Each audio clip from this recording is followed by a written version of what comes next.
وہ ایک چاندنی رات تھی جس میں خاموشی بھی جیسے سرگوشیاں کر رہی تھی۔ آسمان پر ستارے پھیل کر کسی نامعلوم کہانی کے گواہ بن بیٹھے تھے۔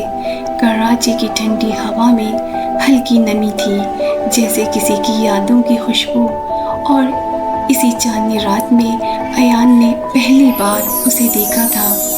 تمہارا نام کیا ہے؟ حرین، بس اتنا کہہ کے وہ مسکرا دی تھی۔ ایان کے دل میں جیسے کوئی فقل کھل گیا ہو۔ نہ کوئی فلمی لمحہ تھا، نہ کوئی ڈرامائی موسیقی، بس ایک سادہ سا منظر، مگر دل کی دنیا بدل دینے والا تھا۔ ایان ایک باوقار، سنجیدہ مزاج، درمیانے طبقے سے تعلق رکھنے والا نوجوان، اپنی ماں کا لاڈلا، چھوٹی بہن کا محافظ اور اپنے خوابوں کا سچا عاشق، یونیورسٹی میں اسکالرشپ پر پڑھتا ہے، خاموشی مگر گہرا۔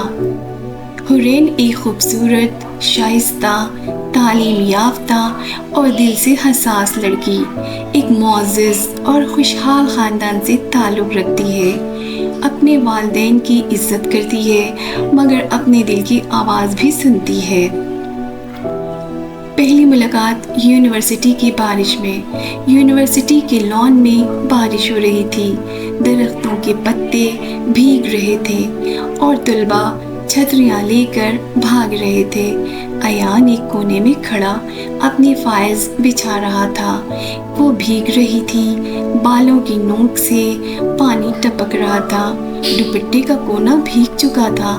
ایکسکیوز می، یہ گروپ پروجیکٹ کا پیپر آپ نے بنایا ہے؟ ایان نے چونک کر دیکھا۔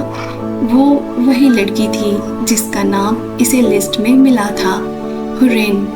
وہ پہلی بار اسے دیکھ رہا تھا، مگر ایسا لگا جیسے ہمیشہ سے جانتا۔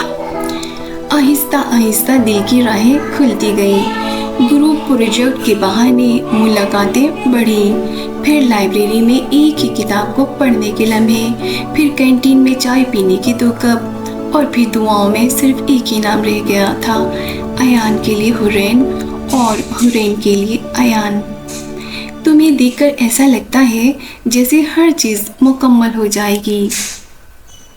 تمہیں سن کر لگتا ہے جیسے خاموشی بھی بولنے لگے۔ یہ محبت لفظوں سے زیادہ خاموش نظروں میں، بارش کے قطروں میں، چائے کی خوشبو میں اور ساکت لمحوں میں پروان چڑھی۔ لیکن خوابوں کی دنیا کو حقیقت کے صحن میں قدم رکھنا ہوتا ہے۔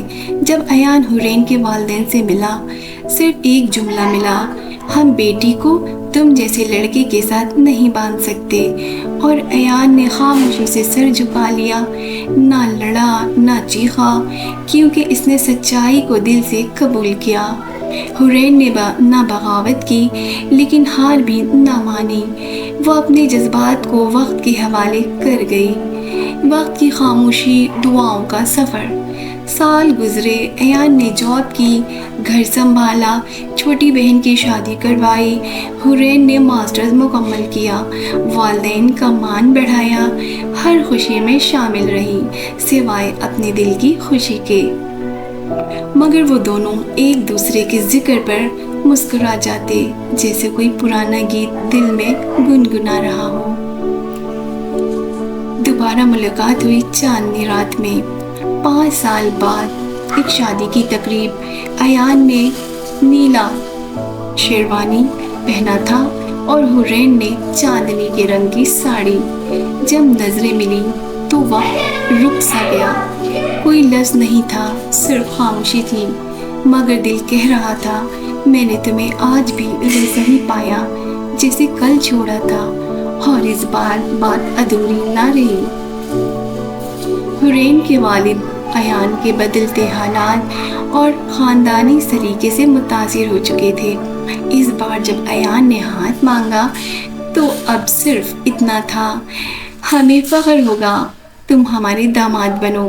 چاندنی رات، گلابوں کی خوشبو اور قریبی درخت کے نیچے ایان نے حرین کا ہاتھ تھاما۔ کیا اب چاندنی راتوں کا یہ مسافر تمہارے دل میں اتر سکتا ہے؟ تم تو کب سے دل میں تھے، بس میں نے دیر سے تمہیں قبول کیا۔ محبت وقت مانگتی ہے، خلوص مانگتی ہے، صبر مانگتی ہے، اور جب وہ سب کچھ مل جائے تو محبت ہمیشہ چاندنی راتوں کی طرح چمکتی رہتی ہے۔